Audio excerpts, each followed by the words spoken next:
Hello guys, నేను మీ Satish. Welcome back to my channel mad engineer.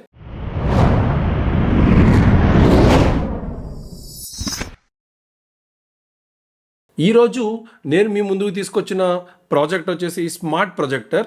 So ఈ smart ప్రొజెక్టర్ని మనం దగ్గరుండే ఎనీ స్మార్ట్ ఫోన్ యూజ్ చేసి మన ఫోన్నే ఒక ప్రొజెక్టర్ కింద మార్చుకోవచ్చు. సో దానికి కావలసిన కాంపోనెంట్స్ కానీ లేకపోతే మెటీరియల్స్ కానీ ఈ వీడియోలో నేను క్లియర్గా చెప్తాను అండ్ నేను మేక్ చేసి చూపిస్తాను ప్రొజెక్టర్ని. మీరు ఎక్కడ కూడా స్కిప్ చేయకుండా కంప్లీట్ వీడియో చూడండి. Budget friendly mobile phone based smart ప్రొజెక్టర్ని ఈజీగా ఎలా చేయాలో నేను ఈ కంప్లీట్ వీడియోలో మీకు నేర్పిస్తాను. So without late please get in to the project.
So చూసారు కదా friends, this is smart phone projector. మీరు ఈ ప్రొజెక్టర్ని ప్రిపేర్ చేయాలంటే మీకు లెస్ దాన్ 100 రూపీస్లో అయిపోతుంది. నాకైతే అరౌండ్ 80 రూపీస్ అట్లా అయింది. సో మీరు కూడా ట్రై చేయొచ్చు. ఇది హోమ్ దగ్గర ఇంట్లోనే ఉండి బేసిక్ టూల్స్ లైక్ బ్లేడ్స్ అవన్నీ యూజ్ చేసి మీరు ఇంట్లోనే ట్రై చేయొచ్చు. అండ్ మీకు కనుక ఈ ప్రాజెక్ట్ కనుక మీకు నచ్చింది అనుకోండి, please share with your friends also. And like చేయండి వీడియోని, అండ్ షేర్ చేయండి, అండ్ సబ్స్క్రైబ్ చేసుకోండి. Thank you for watching.